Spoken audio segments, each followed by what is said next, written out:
afternoon, we begin our search for the young woman who will represent us during the year ahead. Hammer, what you say? Isaac, he's the type of man who makes it harder for you and me. People think all blacks are like that. J.P. Whitcomb, the congressman, whose wife is divorcing him because of the chorus girl. And the winner is...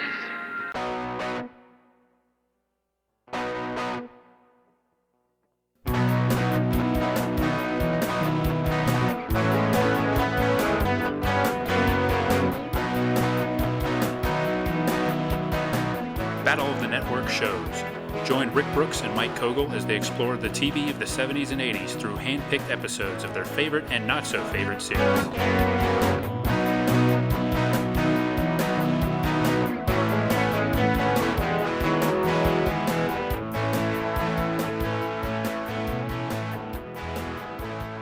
Hello everyone, welcome to another episode of Battle of the Network shows. Something exciting and new we're going to be doing today. I'm Rick, here with Mike. I'm Mike, your yeoman purser. Thank you very much. And today we're talking about Love Boat. What a show for a season finale. What a show for anything, really. Yeah. I mean, let me tell you something. I've been watching Love Boat, not just to prepare for this show. I've been watching Love Boat lately, and I'm thinking, I just kind of want to watch more Love Boat. Yeah. After we do this, I might go watch some more Love Boat right now. Wow. I kind of wish I was watching Love Boat now. I believe that Love Boat is the quintessential television show, and we can get into that. But yeah. Certainly, I would say, like our very first season finale, Chips, definitely a quintessential show of this era. Yes. It spans the era pretty well. I mean, it aired from 1977 to 1986, so that's kind of right in our wheelhouse, I would say. Yeah, 9 seasons. I think 250 episodes, plus some various assorted specials and movies. It's a lot of love. It is. It's a lot of love and a lot of guest stars. Yeah. And yet not as many as you'd think. Yeah, they tended to reuse them, didn't they? Yeah. But each episode would have a lot of guest stars. Right, yeah. The episode we're going to talk about was from the first season. Aired January 28th, 1978, Saturday at 9 p.m. And Love Boat was a staple of the ABC Saturday Night lineup for years. Mm-hmm. And do you remember what show it was paired with for much of that time? Fantasy Island. Yes. What a 1-2 punch, Love Boat and Fantasy Island. Not dissimilar shows. No. I mean, Fantasy Island definitely went darker. Yes, it did. But they were both sort of the semi-anthology format. Yeah. Did Fantasy Island have the Fantasy Island. different, like Love Boat, like it has like, this one has 3 stories. Mm-hmm. Some seem to have 4, and each little story is written by different people. Mm-hmm. Fantasy Island do that too? It had the multiple stories. I don't remember if they were written by different people or not. Okay. I don't know that, but... Yeah. And also from the Aaron Spelling. Yes. TV Factory. Yeah. Dream Factory. Yeah. Yes, and Love Boat was actually a pretty big hit for a while, especially in its early years. Yeah. It peaked as the number 5. One year it was the number 5 ranked show on television. And that's no mean feat back in those days. There's a lot of people watching Love Boat. Mm-hmm. And I think a lot like Chips was not maybe respected. Correct. Yeah. Never a critical darling. No. Although, now this is interesting. The crack research team uncovered this interesting tidbit. Oh. You may have seen this. TV Guide did a ranking of the 100 greatest episodes of all time. Uh-huh. It picked a Love Boat episode as, I think, number 82 or something like that. But it was not from this era. It was from season 9 of Love Boat. And it was, so I think we're talking about the Ted McGinley era of Love Boat, when he was Ace, like the ship's photographer or something. Yeah. Which, instantly, do you not want to hate that character, just from what I've said about him already? Uh-huh. Yeah. I was wondering why, of all things, that would be one of the 100. Mm-hmm. Can you guess what made that distinctive? It was. I'll give you a clue. It was a famous guest star, not known for television appearances, and I'm assuming that's why TV Guide put it on their list. But I'd love to have that issue and know why, but I don't know why. But it's somebody who was not a television star who was a guest star in that episode. So this would have been about 1986, I guess, in the show's last season, apparently. Someone who's big in that period, or big before? Mostly before. Still well known at this time, but his popularity would have peaked. Oh, and I gave another clue. Well, that took away one guess. Yeah. But it was the guess I was going to have was someone who ended up doing a little bit of, was Elizabeth Taylor. Ah, good guess. Of course, did a stint on a soap opera, briefly on The Simpsons. Yeah, I don't know if she was ever on The Love Boat. Yeah, I don't think so. I smell a potential new game coming up. Were they on the Love Boat or not? Yeah.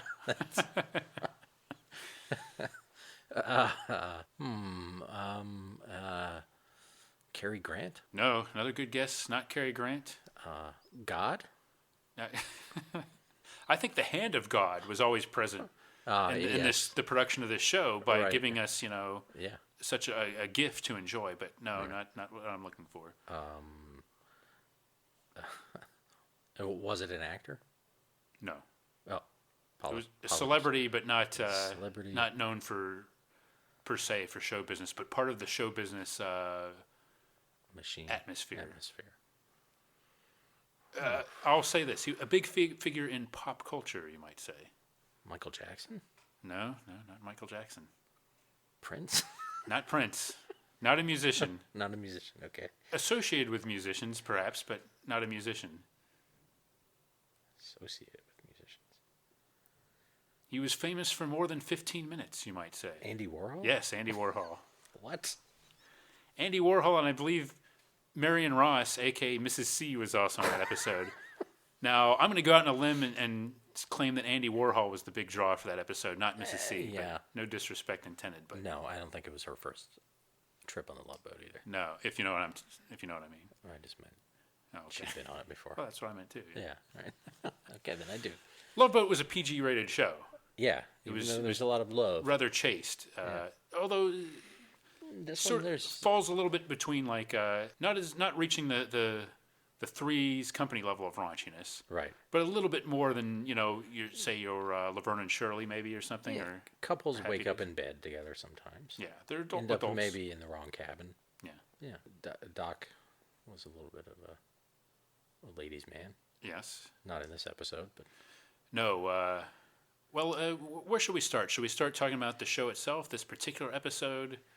well, I think we should, just in case someone hasn't seen it, maybe someone saw it and forgot. I don't know, just the general concept. Well, it was based on a book by Geraldine Saunders, who was a former cruise director. She wrote a book called Love Boats, like a memoir talking about her time in the industry, and that was adapted into a television movie, which became what we now know as The Love Boat, produced by Aaron Spelling. And as we said, the format was you had your regular ship's crew, and each episode would have usually 3 storylines with different guest stars, and all involving different aspects of love. But there was even more of a formula than that. In addition to the 3, usually you'd have, I think, one story involving somebody on the crew, one story involving just guests, and then one where maybe everything would mix in. And usually there'd be one that would be more lighthearted, one that would be more romantic, and maybe one that was a little bit more dramatic or something like that. So they try to have a mix of stories. Yeah, and crazy Robert Altman-esque. Yeah. Like somebody's walking down a hall, and then the camera pans to Yes. that Altman. Then Richard Linklater perfected his own version of that. Yes. Slacker. And let's not forget the improvised dialogue, much like John Cassavetes, Right. who John Cassavetes was probably on The Love Boat. He probably was to pay for a movie. Yeah. So they would reuse a lot of celebrities, and the star power, the wattage would often range within an episode. But you usually get a mix of a younger celebrity, a showbiz legend maybe, or a more veteran performer, Right. and maybe some more current ones, usually in some network show or something. Yeah. But you get some pretty big stars, but a lot of times it would be more like, I guess, B-listers, to be fair. Right. Yeah. We were going through the list of episodes to choose from the DVDs that you have, which cover 3 seasons. The first 3 seasons. Yeah, I might as well go ahead and admit that I actually own 3 seasons worth of DVDs of The Love Boat. But in my defense, I wanted to treat myself a while back, and I saw the deal at a certain major retailer, and it was a great deal. And yeah, it was for 3 seasons. Yeah. Criminally, the only 3 seasons available on DVD so far, but I've gotten more enjoyment out of that set than a lot of things I've spent, $25 on or whatever it was. There you go. You would see repeat guests through these lists, sometimes in the same season. That was the most playing different stood out. characters. Sonny Bono was in 2 episodes in one season, playing different characters. One of the actresses in this, I think, is in 2 episodes in the same season, or at least in the same year. Yes. And I keep forgetting her name because she's maybe the least known. Well, maybe we'll get into that. Yeah. I'm not sure who exactly, but it was not an uncommon thing, definitely. Yeah. And you do see, maybe not all of the Happy Days gang, but I think a number of them showed up, certainly. And I don't know, I saw Burt Parks listed in one. I think if you name, like, a beloved, if you just could describe somebody as a beloved television personality, right, they probably were on the Love Boat at least once.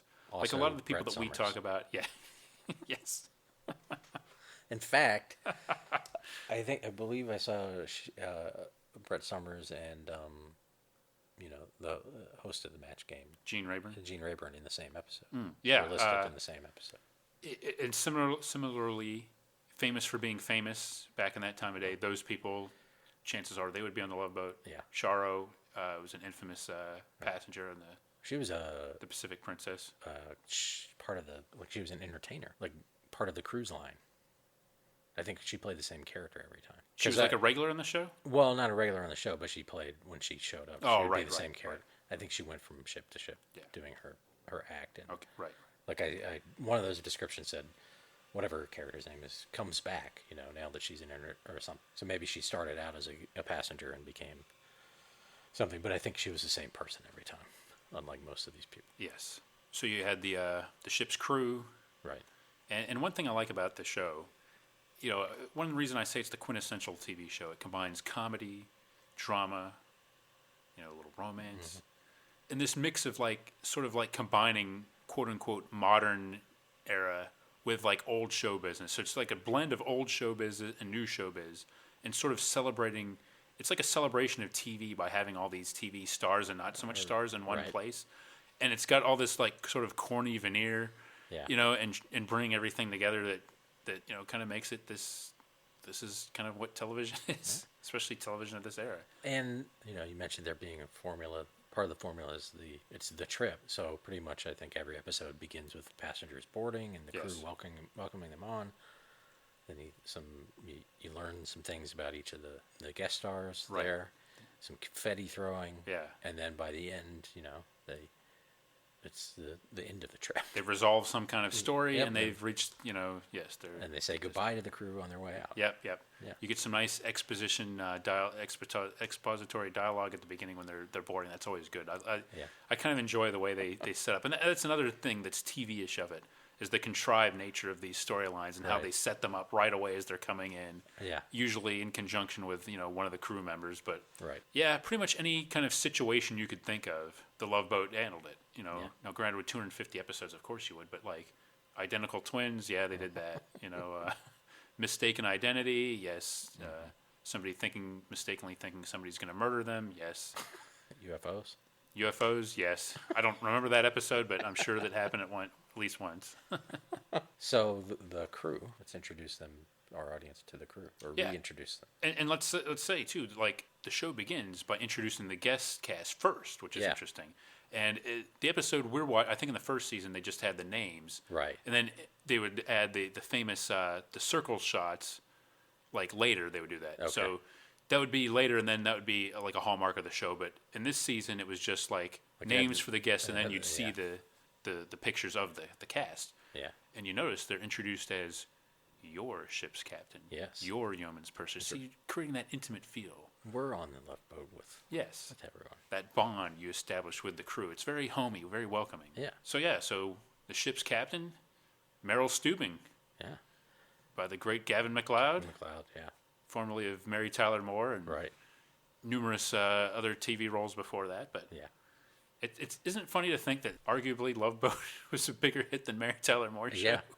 Now that I think about it. I mean, I think I saw Mary Tyler Moore when I was really little, my mom was watching it, but then when I actually watched it, on Nick at Night or whatever, and to see him on there was almost, and how good he was on there. Yeah. And just thinking at that point, my opinion of Love Boat was just cheese, and being surprised. Right. Which he shouldn't be. I mean, actors have brains. Well, and he was on McHale's Navy as a regular before that. Yeah. So what a career he's had. I mean, just think you're on McHale's Navy, you're on Mary Tyler Moore, which is like an enduring classic, and then you go on to be in a show that lasts 9 seasons. Yeah. Like, is the main guy on that show. That's he doesn't get enough props for that. I mean, the guy was on 3. He wasn't a big part of McHale's Navy, a huge part of McHale's Navy, but just for Mary Tyler Moore and Love Boat alone, he's not really up there with. You don't hear his name a lot with these guys that have been on multiple shows. So Yeah. props to him. But yes, he's the ship's captain, a very engaging presence. I'm a big Captain Stubing fan. How about you? I enjoyed seeing him. Yeah, he And he got some business in this episode, so yes, that helped. yes, and he. A lot of times I notice he likes playing like a master of not a master of ceremonies. Well, this one he is a master, but he's like sort of the ambassador. You don't see a lot of him like starboard, and shouting out commands, but he's very concerned with the welfare of the crew, Right. and the welfare of the passengers, and the main thing is making sure everybody's having a good time. Yeah. And you got to respect that, right? Yeah, his managerial style is very laid back. Yes. He knows what's going on, and when it's time for him to intervene, he'll intervene. Yeah, and I think he, in both the affairs of the ship and the affairs of his crew, Yes. as well. And the affairs of his passengers. Exactly. Well done. Yes. Yeah. So I don't remember the order of people. Is Gopher next? I think Gopher might be next. Yeah. Your yeoman purser, Or right? yeoman purser, yeah. I don't know what a purser does, but I had to look this up because even after watching all these Love Boats and watching some recently, I still don't know what he does. Apparently, the purser, Yeah. he's in charge of like money issues on the boat. So like anything involving like ship's valuables, he's in charge of that. He's in charge of a lot of times like distributing payroll to the crew. Like he's got to make sure all the paperwork's filed. Like when you go into ports and have to like present paperwork and stuff like that. So it's kind of like an accounting administrative position. Now that explains why he's almost never working. yeah. But I never get that impression that he's doing that watching the Love Boat. I mean, you don't see him like with an accountant's eye shade, like poring over numbers in his cabin. No. You see him like walking around. I always thought it was more like a goodwill ambassador or something, or more like, well, actually, you know what? I think it's also kind of like a flight attendant. He's kind of like, I guess he's technically like sort of like the head attendant. Yeah. And as such, I guess he's responsible for a lot of like the financial stuff and things like that. But it seems like on the show, he seems more like an attendant, making sure all the customers are comfortable. Right. But the purser, which makes sense, is more of an accounting financial deal. Yeah. And that's Fred Grandy. Fred Grandy, who Your man, Fred Grandy. I saw him in a live dinner theater performance of 1776. And what do you remember what character he was? No, not Thomas Jefferson. Not Thomas Jefferson. One of the older characters, not Ben Franklin. Okay. Yeah. I'll see if I can find out. Okay. Fred Grandy. Right. Well, I don't know. I mean, off and on, he's lived in the D.C. area. Yeah. He's been a radio host. He's been a politician. Yeah. Done a lot of things, and I think now he's back probably doing. I think he actually is doing dinner theater again. Okay. Last I heard, but this is mainly his main TV role. Yeah. Probably his main show business gig was being the beloved Gopher. Gopher, yeah. What's Gopher's name? Do we remember? Oh boy, I don't remember. Yeah.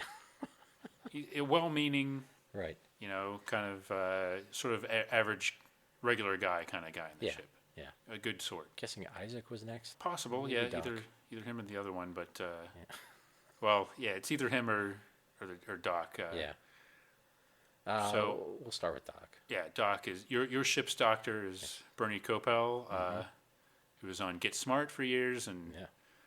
Adam Brickman, I guess, right, is his actual name. Doc. Oh. Everybody calls him Doc. It's Adam Bricker, I think. Okay. Everybody calls him Doc, and Right. he's an incorrigible ladies' man. Yes. And he's often quite successful, apparently. Yeah.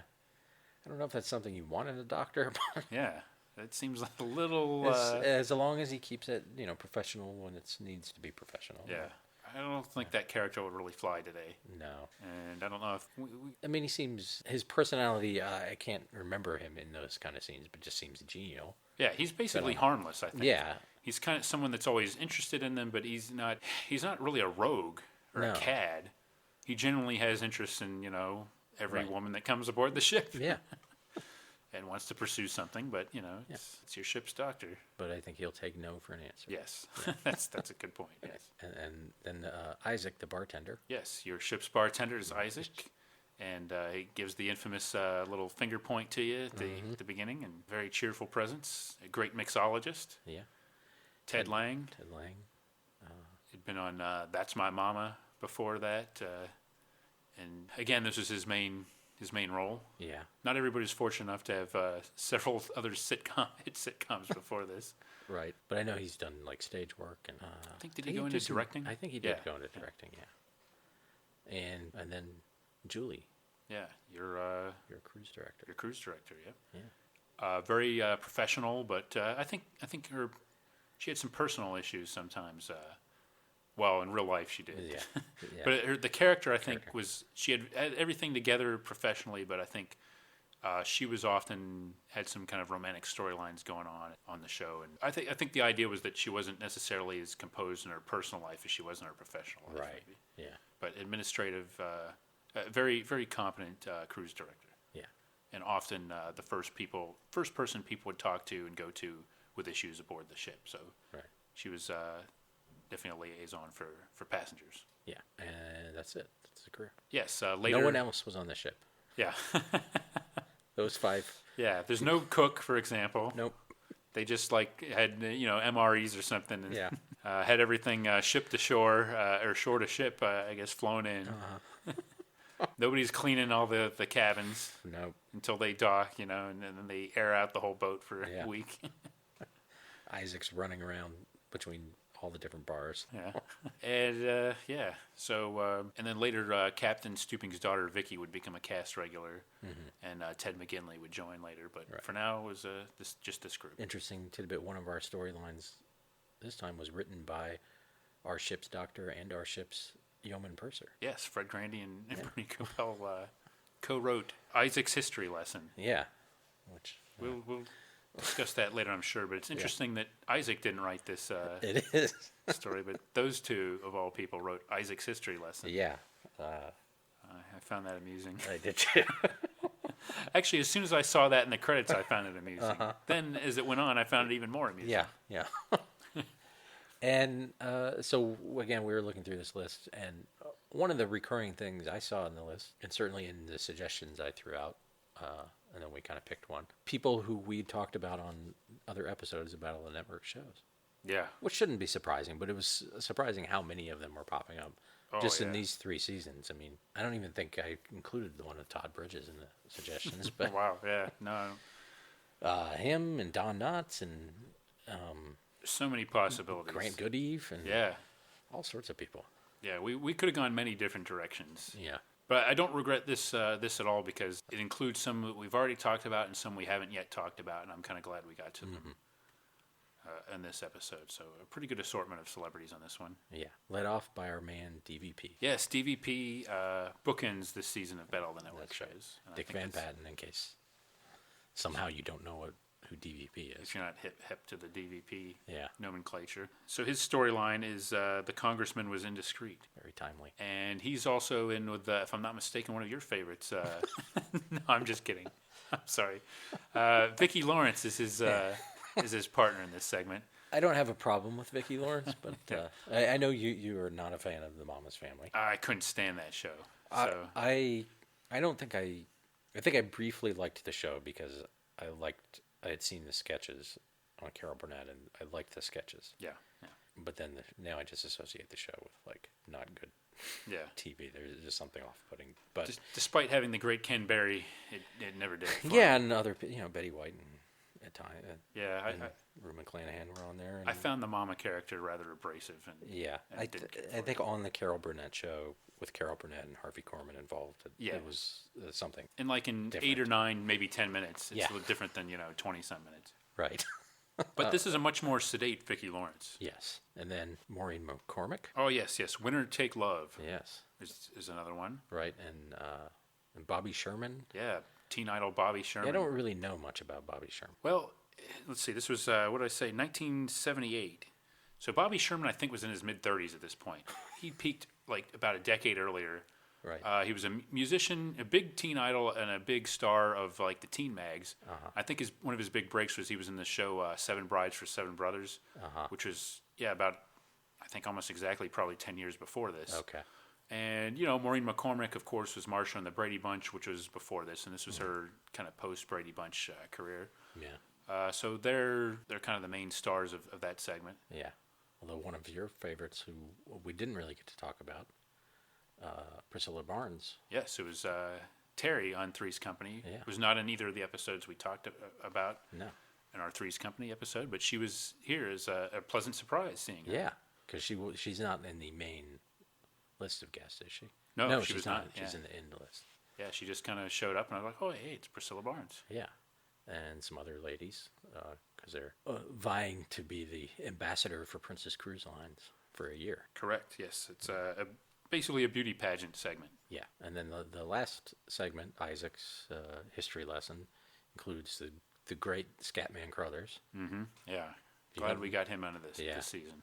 Of course, was in The Shining and lots of other places. Yeah, he was in many movies. I think he was in King of Marvin Gardens, Last Detail. He was the voice of Hong Kong Phooey. Right. That's probably after The Shining. That's his. Yeah, he was in many. In variety shows and on Harlem Globetrotters cartoons. Yeah, yeah.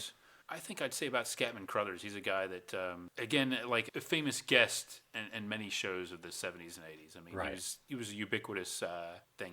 Maybe Hong Kong Phooey was probably his signature role. Yeah. But I'd say just know, like, oh, hey, Scatman Crothers is in this. And he was in a lot of movies and a lot of TV shows. I mean, the guy was everywhere for a while. Yeah. Always liked him, the famous, raspy voice, and just had a cool aura about him. Yeah. So I'm forgetting the woman's name. I don't remember the actress's name either. I didn't She's the one I recognize was her talking name, but about she was earlier. Okay, so she was another one. Yeah, she I think it was She's got a hyphenated name, I believe, and she's working on her character's working on a PhD. Yeah. But she later went on to. She did a lot of voice acting. Yeah, did voice acting and had I think she had a recurring role in The Fresh Prince. Yeah, she was his the Fresh Prince's mom. Yes. Vernee Watson Johnson. Yeah, I would not have recognized the face, or recognized the name, but the face was definitely familiar. Yeah, so she was definitely on another episode in 1978, but I'm not sure if it was this season or the next season. But as someone else, not as. I thought maybe she came back because she and Isaac, things might work out okay with them. Yeah, but I wonder if she's playing a different character. Oh, she is. And I hate to I say read a list, and yeah, it was in episode 34. Yeah, that was in November of '78. So that was in season 2. An episode that also includes I think this might have been in the list because Melissa Sue Anderson, Conrad Bain, Jamie Lee Curtis, Janet Leigh, Wow. Greg Morris, Jimmy Walker, Wow. Vernee Watson Johnson, and Denny Terrio. Denny Terrio. He may show up at a future episode of Battle of the Network shows, one way or another. I'm going to get him in. A widow who hasn't gotten over her husband's death is followed by her husband's ghost, Ooh. who tries to fix her up with another passenger. Well, I know what I'm watching later. You know what? That's actually a good thing, though. And there's there's a middle story. A divorced couple sees their daughter and her husband off, but get locked in one of the unused cabins. And Gopher's sister comes on board and makes a beeline for Doc. Oh, imagine the hijinks that'll cause. That's episode 34, season 2, 9th one of that season, I think. So actually, I guess say that's a good thing because I was kind of assuming unjustly that she would be Isaac's love interest in 2 different episodes. Yeah. Which would kind of speak to the fact that, let's be real, if you're going to have a love interest for Isaac, they're only going to get certain types of actresses, and there probably weren't a whole lot of pool that they were actually choosing from, sadly, at that time. So.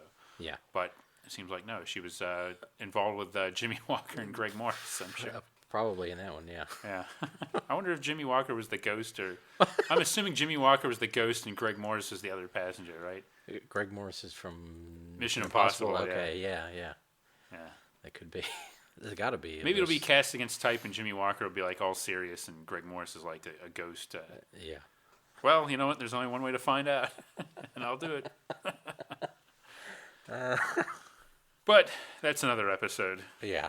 We've got so much to talk about with this episode. We really do. So should we begin with? Should we go segment by segment, maybe? Because there's not a whole lot of overlap. I think maybe we. Yeah, I think we could go How do you wanna- segment by segment. Yeah. And just All right. Well, it might change, but in the order of the titles, Winner Take Love would be first. Yeah. So this is, like you said, it's a beauty pageant, and they're competing now. The main conflict here is between Maureen McCormick and Bobby Sherman. They want to get married, but there's like a virtue clause, and in order to represent them, as an upright citizen, she can't be doing any hanky-panky. Right, and she can't be even married. Yeah, which is an attachment clause too. Yeah, that's like a little the Jedi Knights or something. That part's a little weird, I guess. Yeah, like because every passenger has to think you're attainable.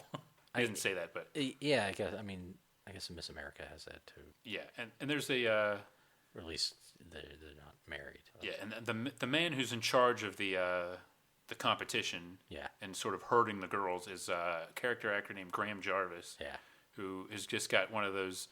He played a lot of weasels, I think. Right. And you definitely recognize him when you see him. And he didn't play Michael's boss on Family Ties, did he? No. Okay.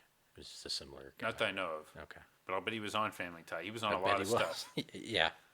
He was on a lot of stuff. I mean, he's one of those things like I didn't recognize the name, to be honest, when I saw it in the guest. He was enough to make the guest cast. Mm-hmm. But then when I saw him come out, I was like, oh, it's that guy. Yeah. And, pretty good playing somebody who is a little bit of a hypocrite. As we find out in this. Yeah. But the ladies come aboard, and I think Priscilla Barnes' character is sort of like the favorite. She's sort of like the most.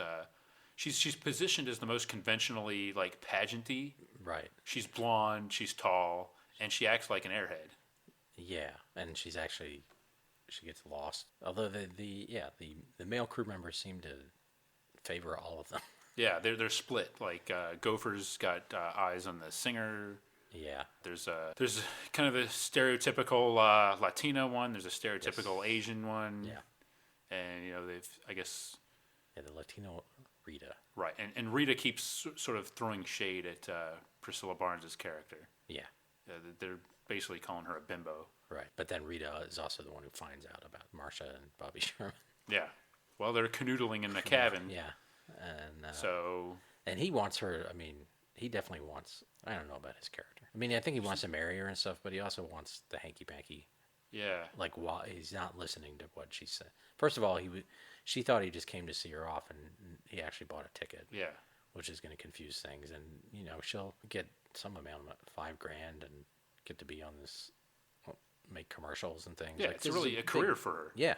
And he's not supportive of that at all. No. As a matter of fact, he seems visibly disturbed by the fact that she's, got a chance to win. Yeah. Rather selfish of him. Mm-hmm. So, yeah, I was not very impressed by his character. I guess we should talk about there's different stages of the competition. And right as they come on board, Graham Jarvis, I can't remember his character's name, but he's got Waldo?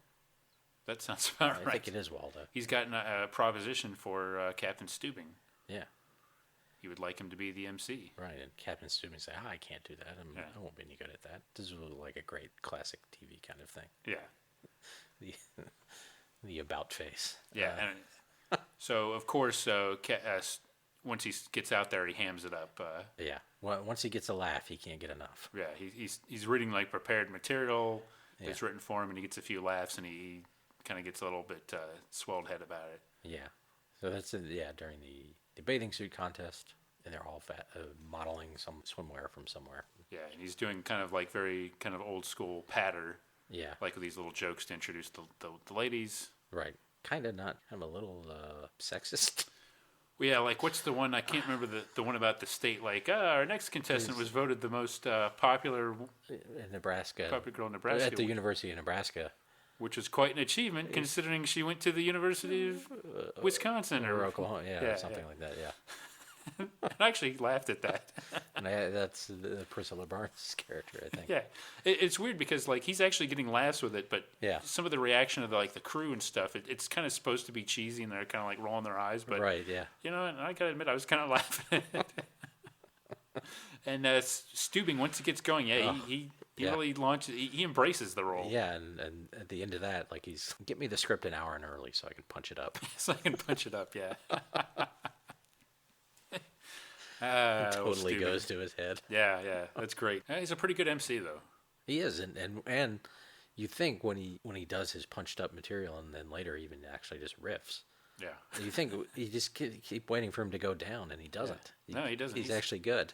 He's good, and it shows why he's a good ship's captain. I mean, in his role, he's a good face of the cruise line, and he enjoys. He's a people person. Yeah, and he does go on a little longer than expected. Well, that's true. Yeah, throws him off a little bit, but and somewhere I guess after the formal wear thing, Rita rats out Marcia. I don't remember her character's name. There's judges who we don't get to be introduced to the judges, but there's judges keeping score during the competitions. Right.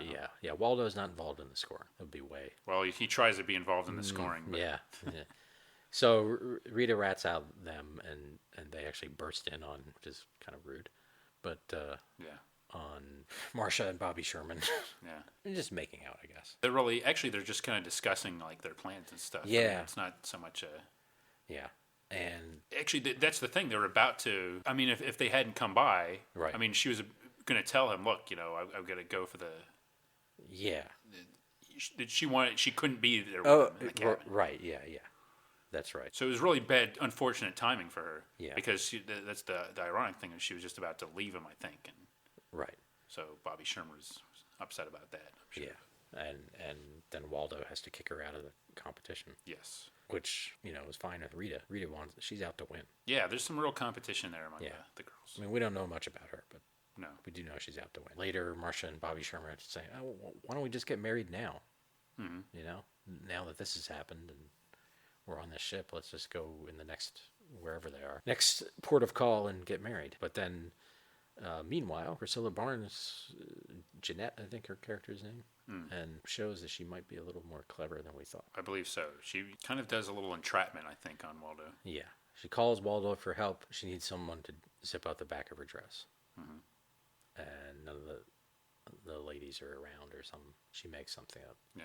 So while he's going to do that, she says she has an itch. He starts to scratch the itch, and then he tries to scratch it with his face. Yes. Yeah. And she socks him. Yeah, she decks him. Don't know what her deal is, though. Because a lot of times she's doing a bubbly voice. Yeah, and then all of a sudden she speaks like 2 octaves lower. Yeah, so you think, this whole thing's a put on. Right, and then she even talks like that to Marcia and Bobby Sherman, I think, after she tells them that she's back in. Right, but then other time after that, and then she kind of goes back into her like she's playing a character. Yeah. I don't know what is she playing.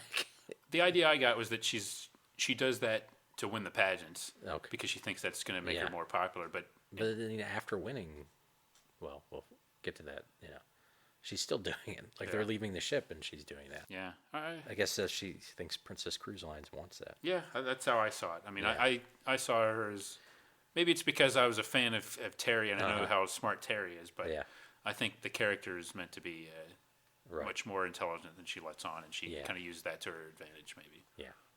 I mean, that was my general take, but it was a little. Although not entirely. It's not necessarily a winning strategy.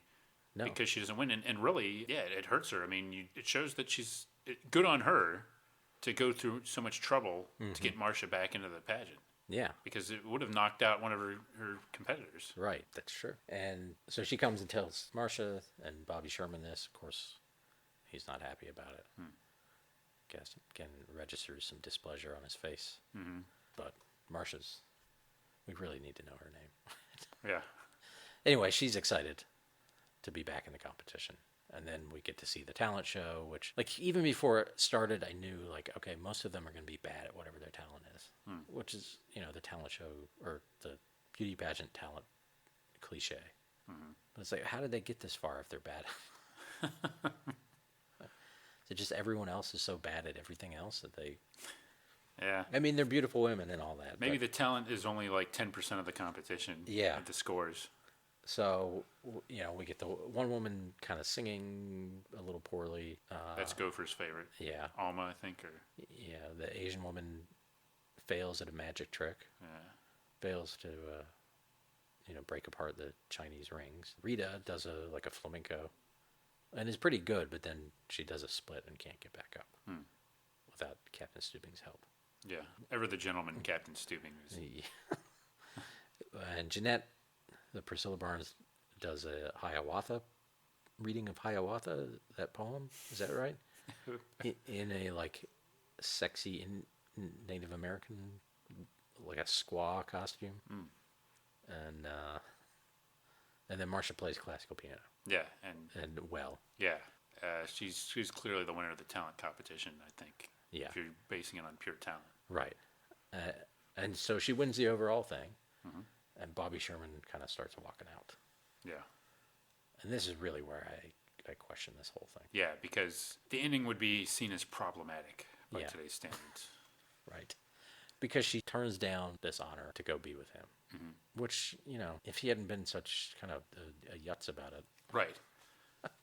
Might be okay. Yeah. Like, why satisfy your mopey boyfriend who is being unsupportive? Why reward him for that behavior? Yeah, like the better ending would have been him honoring that. Honoring her desire to do this. Saying, now that I see, how could I? Or she makes the offer. Yeah. And he says, you know what? I wouldn't dream of, denying you this chance. I'll be waiting for you in a year. Right. Oh, or, she takes it under the condition they let them get married. Yeah. Something where, she gets more out of it than just going and marrying this dope. Right, because that he's not going to let her do anything. He's going to expect her to stay home and, as Andy Kaufman says, peel the potatoes and peel the carrots. And do the mending and all that. Yeah. So, So, that was what passed for a happy ending in 1978. Not so much now, but the good thing for Jeanette, she's second place, so she gets to win. Right, and she's somebody that actually embraces this and wants it, so it works out well for her. And to be fair, Marcia and Bobby, it's a happy ending for them for now. For now. I question that relationship, though. In a couple of years, I think there's going to be trouble. Yeah, they're going to be on the divorce boat. Yeah. It's a shame, but... Yeah. So, anything else to say about Winner Take Love? No, I guess that was the lightest of the stories, right? Yes, definitely. Yeah. Most definitely. It was fine. I mean, I enjoyed Stubing, as we said, and it's nice to see Maureen McCormick in something that wasn't Marcia Brady or a reality show. Yeah, despite the fact that we've been calling her Marcia this whole time. Right. She was definitely not Marcia Brady. Susie, I think, was her name. She still looks more like a Marcia to me. Yeah. But, yeah. She really didn't look much older, even though that's what? 4 years after the end of the show, Brady Bunch, maybe? Something like that. I think 74 was the last season of the Brady Bunch. Okay. So it started in the 60s. Yeah, I think it was like 69 to 74, something like that. Okay. So she was in her early 20s. She was definitely much younger than Bobby Sherman, I think. Yeah. Not that they played that up in this show, but... So, yeah, I think that's all I got to say about Winner Take Love. Yeah. So moving on to The Congressman Was Indiscreet. I don't know how much I have to say about this either, but it's an interesting story. Right. It's the more serious one of them. It has some interesting turns, I think. I was intrigued by the performance of DVP in this, too. I was, too, because... and that was one of the turns, I guess. Okay. So now, so it starts... We're back at the beginning, and he walks on the ship. He says his name is Jim Smith. I think Jim Smith. Definitely not John Smith, but, he finds out where he's going, and he's by himself. Vicki Lawrence is right behind him, and she makes a comment about... Could have picked a better name than Smith, and I forget, he's got a J. Whitcomb something or other. Yeah. Something more. So it turns out she's a journalist, and he's a congressman who's in some hot water. Yeah, he's in the midst of a scandal. Yeah, he apparently had an affair with a chorus girl. He might get divorced. Congress might make him quit. Yeah. Might impeach him. I don't know if that's an actual... Can you impeach... I believe you can impeach a congressman. Okay. But, yeah, it seems rather unlikely today, doesn't it? Yes. Although, it didn't necessarily seem... it might maybe... For a consensual relationship, it seems hard to believe that, that people would care about that. But yeah. He was dumb enough to get caught, I guess, was the... right, yeah. Was the real crime. And he's just on this cruise... He went on this cruise to get away from people. Yeah. What better way, go on a cruise with... boat where you can't get away from other people. Just need to get away from... Yeah. And he's not like he's locked away in his cabin the whole time either. No. He's gone to, around having drinks and... Yeah. So, Vicki Lawrence's character being a journalist, and a journalist for what I'm assuming is a bit of a rag. Yeah. The scuttlebutt. Yes. Although it is included in the American paper delivery. Yeah. Gopher's making his rounds with the papers. Yeah. She sees an opportunity. She asked to get to sit with him at dinner. Happened anyway.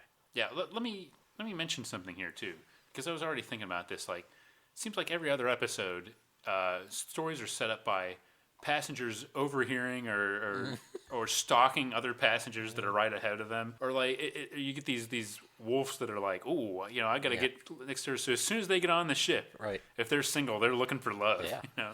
And the crew doesn't really discourage that. No, I wonder. I don't know that I would read that book, but I'm curious if that like an element from the book, like that they. I mean, if the book was it just about the fact that people happen to hook up on cruises, or is it, about it almost being the goal of the cruise? Like a matchmaking kind of deal. Yeah. Which I think, my memory of the show is that sometimes they were matchmakers. Yeah. I think they like to try and encourage that. Well, they try to help, because sometimes you get established couples that were going through issues, and the crew would be all too happy to help out. This is a little different situation. Sometimes I could see it being a little bit of a problem sometimes. Yeah. If somebody didn't want to be pursued or whatever, but Dick Van Patten apparently went on the Love Boat to get away from people. It didn't work out so well, but as far as that goes. But her plan seems to be to sort of use her feminine wiles to get the scuttlebutt on him on the situation, to get a scoop. And going in, her opinion is that he's just a lech. Yeah. He cheated on his wife, and deserves whatever she's very cynical about him. Yeah, and in their first scene together, DVP plays it like he is a lech. Yeah, like at least at one point, he asked her to meet him later for a drink in the Starlight Lounge. Yeah, and he raises his eyebrows and just gives a look, and it's the look of in the Starlight Lounge. I mean, I can't reproduce it in audio exactly, but no, but I'm seeing it right here. It's having an effect on me. The Starlight Lounge, the Love Cast. Yeah, someone started the Love Cast. I don't know. Yeah, he's like, I mean, it's like an oily sort of look. So you think, oh, he just is a creep. Yeah. Well, I don't think that. No, but I think the idea is to kind of think that he is. Yeah, and then it turns out he's not. Yeah. Well, because they do get to know each other once they, kind of spend some time together and have drinks, and they quickly... Like, I see, even in that scene, had he already told her some of the story in that scene? Well... I don't think he told her everything. No, I think he kind of basically saying, isn't at the beginning, isn't he, sort of, talking about, well, you don't... He's sort of railing about the press and how everybody's, nosy, and basically kind of doing that thing about everybody should mind their own business and all that, when he's talking about wanting to get away from people. And then later... or when they have the encounter, he kind of gets that little bit of a more hard-boiled shell about him, right? About his personal situation. He kind of explains, but now to me, a little bit, I see some shades of something in DVP's performance. Maybe tell me if you see this. A little bit of Humphrey Bogart in Casablanca. Whoa.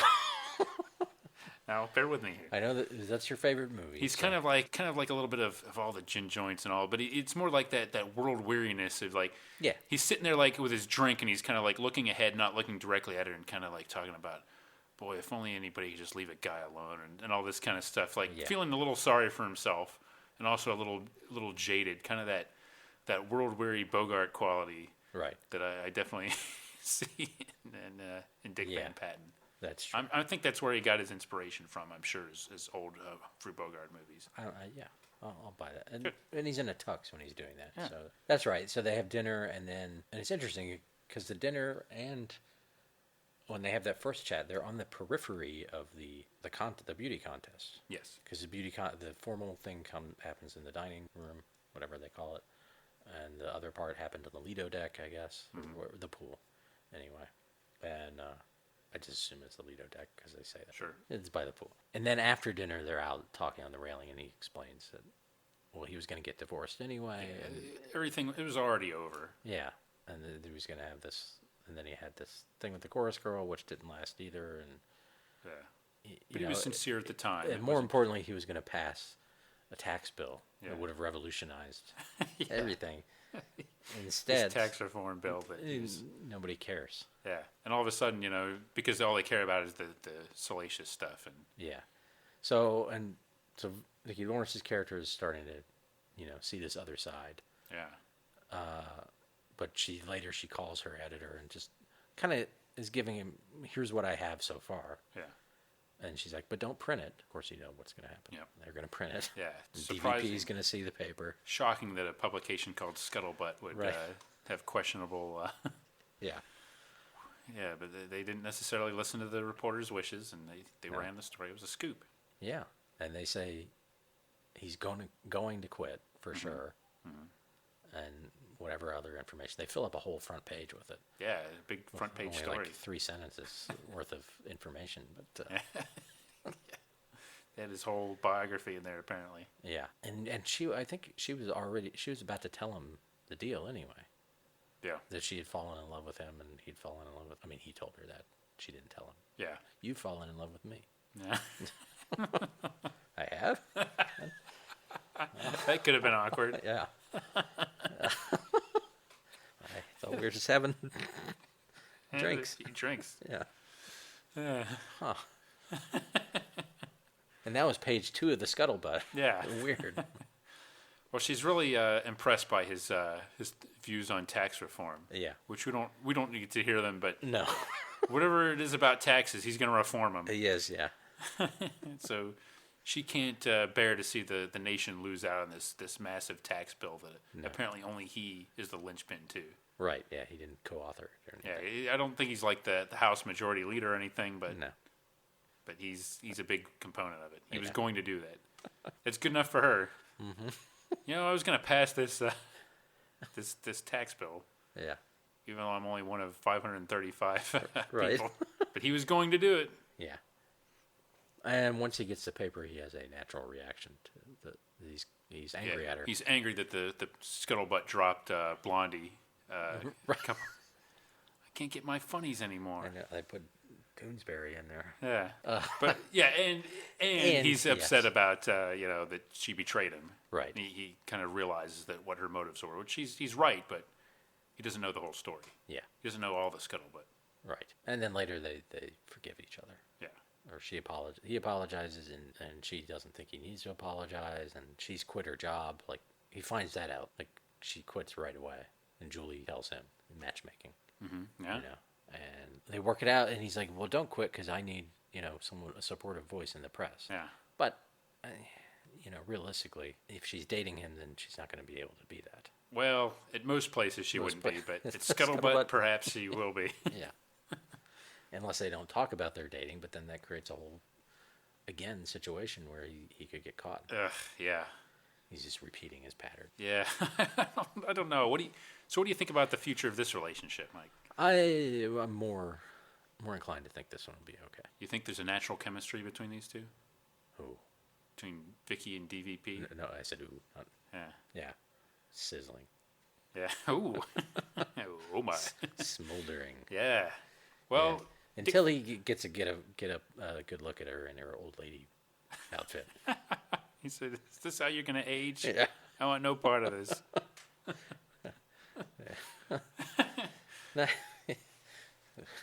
Why would your attitude change so much?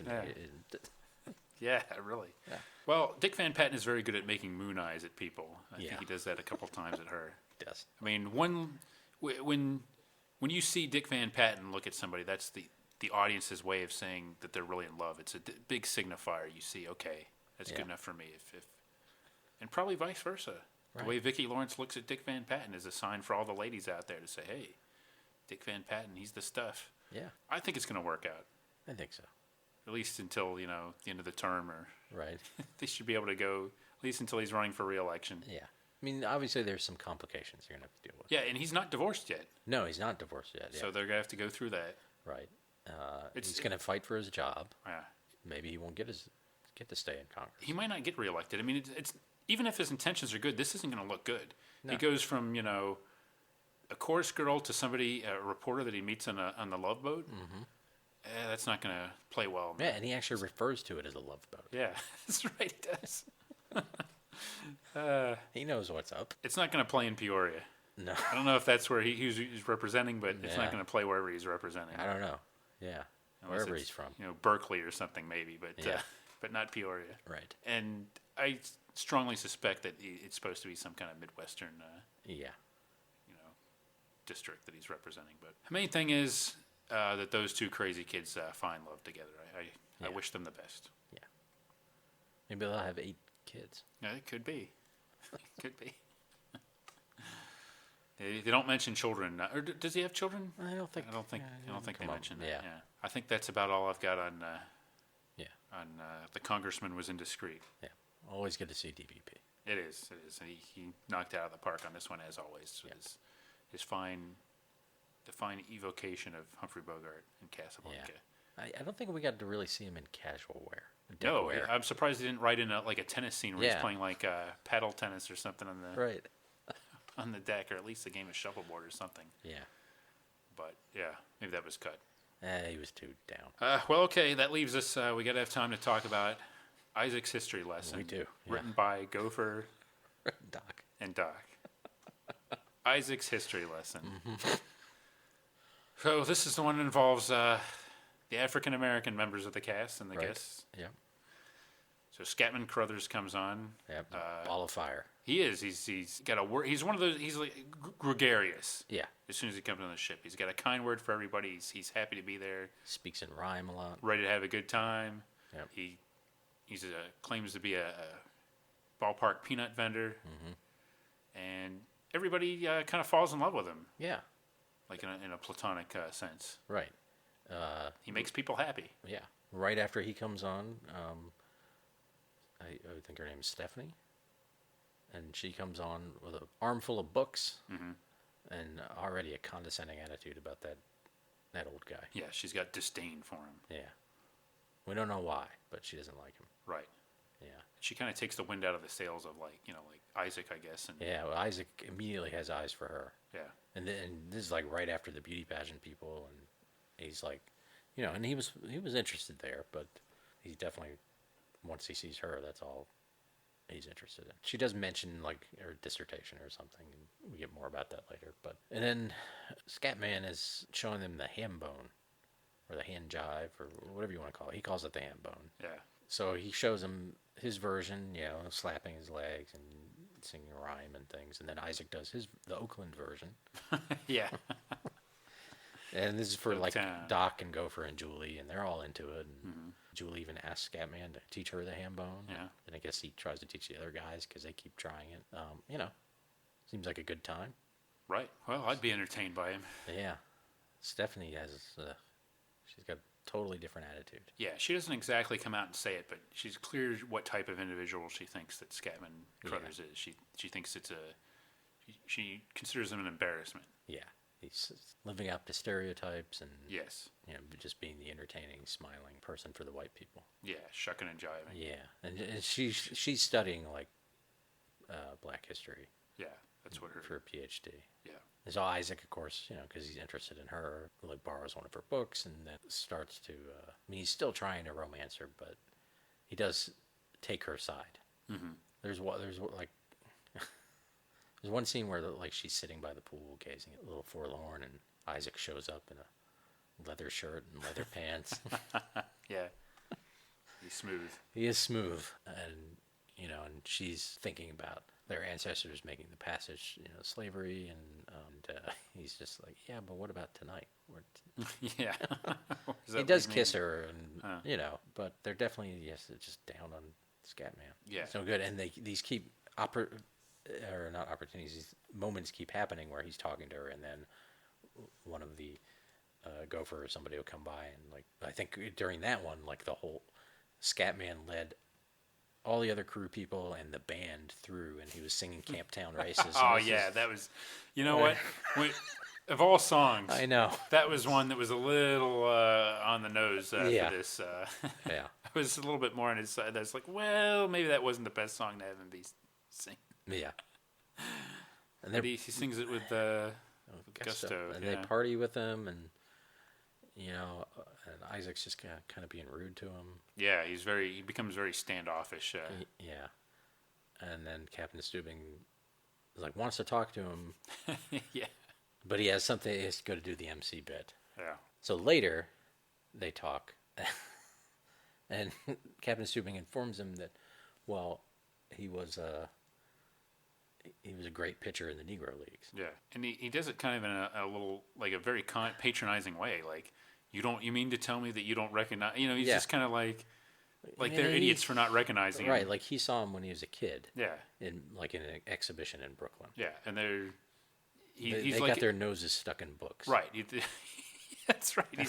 He's ashamed of them for not recognizing this guy that played Negro League baseball 40 years ago. Right, and the Scattershot Johnson, I think was. Yeah, or Scattergood or Scattergun. Scattergun, yeah. Yeah, and and has to explain to them, he's basically the giant whose shoulders they're standing on. Right. Yeah, he doesn't just point out who he is. Right. He's delivering the history lesson to Isaac. Yes, and then Isaac's like, without him, black man couldn't be a bartender on a ship. Right. She's like, studying a PhD. She never thought of it this way before. Right. And then they go to the party and, yeah. Apologize, and she has to learn the ham bone. Exactly. Like, Captain Stubing's point is, like, in his era, Scattergun had to, this is how he had to behave to get by. Yeah. Right. Yeah. Yes, there's a serious side to it, but right. Yeah, the reason he did that, I mean, I sort of see his point, but it's a little weird the way he makes. I sort of like the whole point of the thing. Is very well intentioned. That's a good way of putting it. Yes, but I mean, just from a writing point of view, maybe have them, I don't know, discover it in the book or something. That's a good idea. Like make some connection, which is what I thought. Like, the description I read had the Barrows just said, revealed the thing about him being the pitcher, but not how they found it out. Not have the white boss right. of Isaac explain to them right. Black history. In a segment written by two of the white cast members. Yeah. Beautiful. I tell you. Problematic, is that the word you've been using? No, you this would never fly today. No. Absolutely not. It wouldn't even be written. They wouldn't even let a white guy write that segment, probably. Probably not. But now at the time too, I mean, this is the kind of the era of Roots, know. So this is becoming the novel had been out, and the miniseries was a big smash. So there's kind of reason, even on the Love Boat, I guess, to work in slavery into the Love Boat. Right. And it's an interesting way they did it. It could have been worse, but I like your idea of having them discover it in a book and then have this conversation amongst each other. Yeah. Like, hey, you know what? Maybe we've misjudged him. Maybe we've been a little too rough on him. Right. Or even if he told them. Yeah.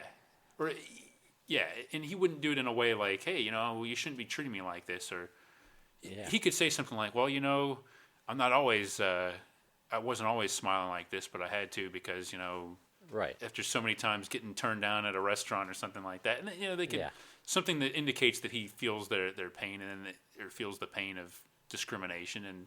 And it seems like at least Isaac would know that anyway. Just, well, I don't know what, other than being from Oakland, what his background is. But, it just seems like he wouldn't possibly know from parents or whoever that the various hardships of that. And he certainly, I mean, it's 1978 and he's an adult, so he's aware of things that were happening not too long ago in his childhood. I mean, maybe not as much. Well, no. I mean, Oakland certainly had its foot in parts of the civil rights movement. And well, I think part of it comes down to was Isaac. I mean, he was having a great time at the beginning of the boat. Was he really feel that way, or was he just kind of putting on a show just to get with this girl? Right. I don't know. I mean, he certainly seemed well. Yeah, because he kept moved by Captain Stubing's speech. Yeah, but he was also just like he's just a nice old man. Yeah, he didn't see, to make a big thing out of it. He really didn't see the connection. Right. He just was like, oh, he's just a fun guy, rather than seeing it as like a symbol of the race or something like that. Yeah. I guess was his initial position. And you gotta wonder what what instigated this, Bernie and. Oh, Fred to write this? Yeah. Was it as simple as like, hey, Roots is popular, right? And let's give Isaac a storyline. Was Ted Lange doing the ham bone for them, and they asked what that was? And, yeah, I don't know. Of all things, the weirdest thing is like having Captain Stubing be the one that saw him as a player and recognized him. I mean, that seems to be like the thing Right. that would really And irritate then people today. when they go to the party, those are the stories he's telling. So, like the rest Like of it, baseball stories. Yeah, the rest of it seem like he was hiding that. Yeah, because he claimed to be a peanut vendor. He didn't say which maybe he was after. Yeah, he probably was, but But he's not pointing out that stuff, and so somehow it's come out. Either he told them, or Captain Stubing told everyone else too, or maybe just at the other party, like they had already found out at the other party or something. But he's not hiding it. Yeah. Well, if you think about it, it's kind of sad, or it could be kind of sad in the sense that he has to be a peanut vendor if he was this great pitcher and he couldn't be a pitching coach or a manager or something like that, or in the front office, or maybe even a scout. Right, and obviously, couldn't play in major show. leagues. Yeah. Yeah. He did strike out Babe Ruth. Yeah. Twice. That's right. And then he vanished into time. They left that part out that he was also a voyager. Right. Babe Ruth had a lot of encounters with time travelers. Yeah, he had a lot of encounters with a lot of different things. Yeah. But time travelers, yes, being one of them. Yeah. But having her ask him to show her the ham bone, that's just a little too on point at the end, too. Yeah. Very predictable, but yeah, this whole segment was a bit much. I was a little surprised, I thought it was amusing when I saw who wrote it, and then when Captain Stubing gave that speech, I'm like, oh man, Yeah. could have done this a little differently, but Stubing delivered it well. He did. He's a wise man. Yeah, I mean, it's a little, like I said, you might have issues with it today, but I think Captain Stubing had everybody's best interest at heart. It was a little scolding though. Right. But I'd like to think it wasn't from a white privilege standpoint, but so much wanting his customers, his passengers, to be comfortable. Yeah. And wanting everybody to be happy. Right. He didn't like that tension. Yeah. So then at the end of we see everybody leaving the ship. Mm-hmm. All the happy couples and whatnot. And Captain Stubing gets in one last joke. He asks if Waldo knows an agent. Yeah. And we forgot about that other problematic thing, that the Priscilla Barnes character is going to, at the end of her thing, is going to marry Waldo. Yeah. Who took liberties with her Yeah. before, because he's a good back scratcher. Yeah, that's what she says. I guess he can help something or other, but that part was weird. I don't know. That was tacked on. Yeah. I didn't quite get that either, but I mean, I guess it's the classical comedy thing where all the couples have to yeah. Now be together at the end. he's a guy that's been, shepherding these nubile women for years. I mean, do you think this is something that he does regularly, or if it's just something like it's this one particular passenger or contestant that he just couldn't resist anymore, or something like that? I'm gonna. I don't know. Yeah, maybe I was gonna give him the benefit of the doubt. Yeah, but I don't know. These days it's hard to say. I don't even know. I mean, she is trying to get that to happen. Yeah, there's a little bit of entrapment there, but Yeah. I don't think that just came out of nowhere either. It's a weird scene. It is. But again, 1978 probably played purely for comedy, and I don't think people really analyzed it very much, for better or worse. I don't think so. What an episode, really. Yeah. A little something for everyone. As Jack Jones would say. And what a show. What a great show this is, The Love Boat. It's just, there's just something about it when you're going to feel good after watching this. Yeah. You might feel a little conflicted. Right.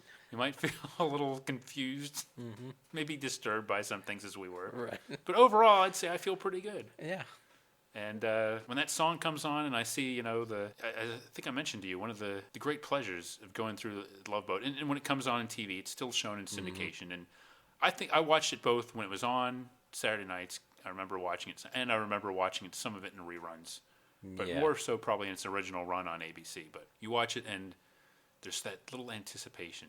That's one thing we don't get these days. Everybody knows what's coming on. You see the episode description, or you watch it after the fact and you already know what happened. Yeah, you see press release weeks before. Yeah, but just think of you'll see who's going to be on the Love Boat this season or something like that. You would see today. Just think back when it comes on and the anticipation when that music starts building up and you're going to hear a great song. Yeah. But you're also going to see who tonight's guest stars are. Right. And you see, and it's a surprise, like, Maureen McCormick, Bobby Sherman. Yeah. Scatman Crothers. This is kind of like the joy I have going through these DVDs, and that's the joy that you would have had watching The Love Boat back, and Fantasy Island too, but on a Saturday night and just seeing, who's going to be the guest stars tonight. Yeah. You can't beat that. That's what television's all about. It's about guest stars. It's about surprises. It's about something for everyone. It's about life's sweetest rewards. I'm starting to think we should do a Love Boat episode every season. I don't know. I'm just starting to think it. You can talk me out of it. Okay. I'm starting to think it. Maybe if they come out with some more seasons on DVD, or else put this on here's something else I believe. Love Boat would be a perfect show for like a Netflix or a Hulu, because you could just cherry pick the cool. You could go down like, I want to see an episode with so and so.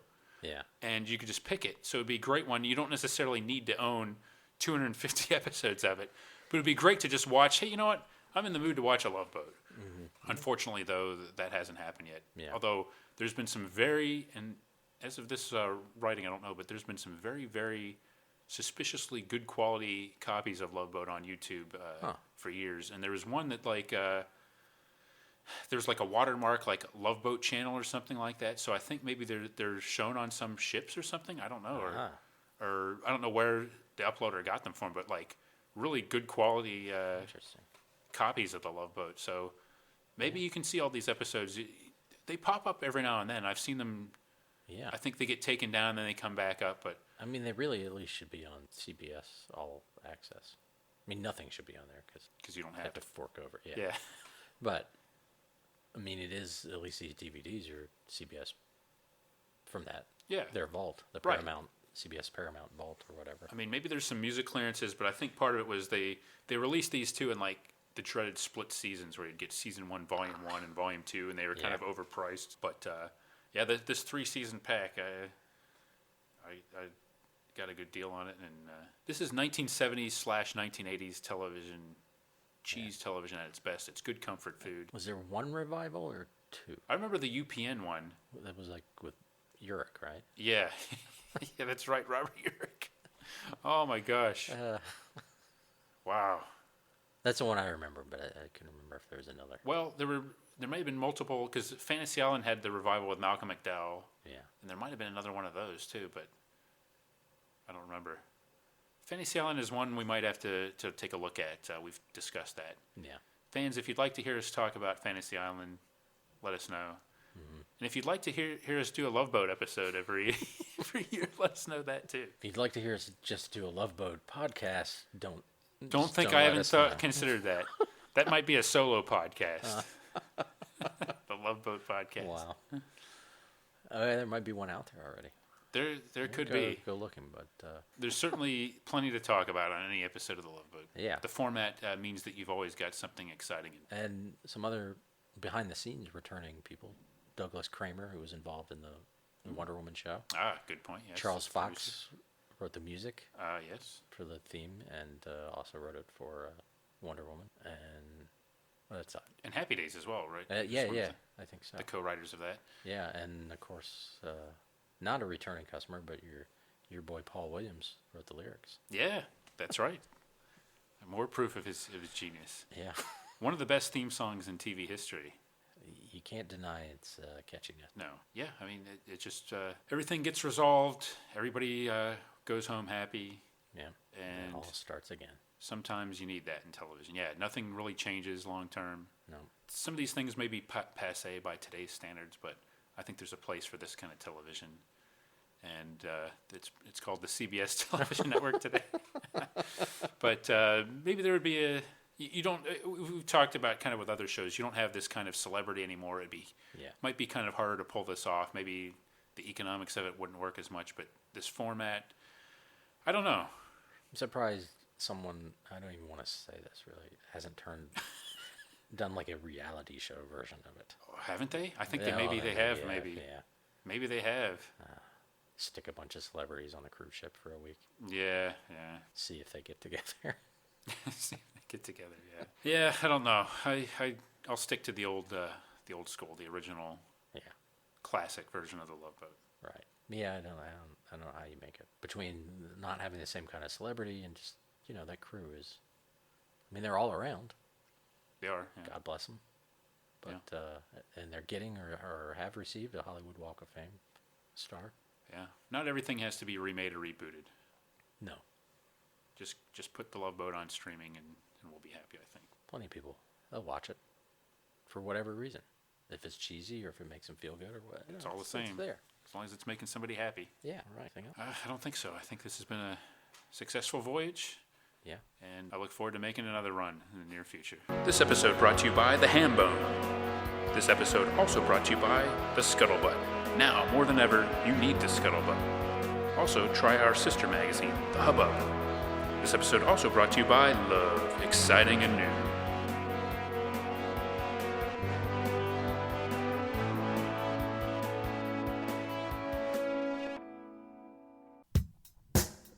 Join us next time for another exciting episode of Battle of the Network shows. Learn more, leave feedback, and suggest future episodes at battleofthenetworkshows.com. Follow us on Twitter at BatNetShows and like our Facebook page, facebook.com/battleofthenetworkshows.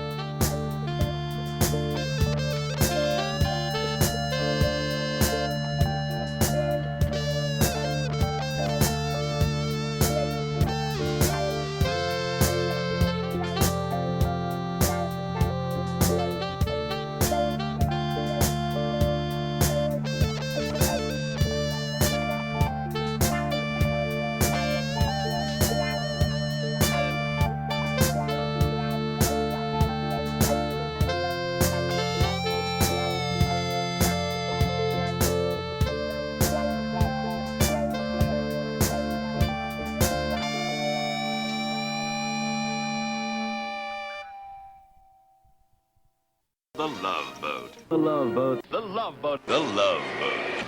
The Love Boat.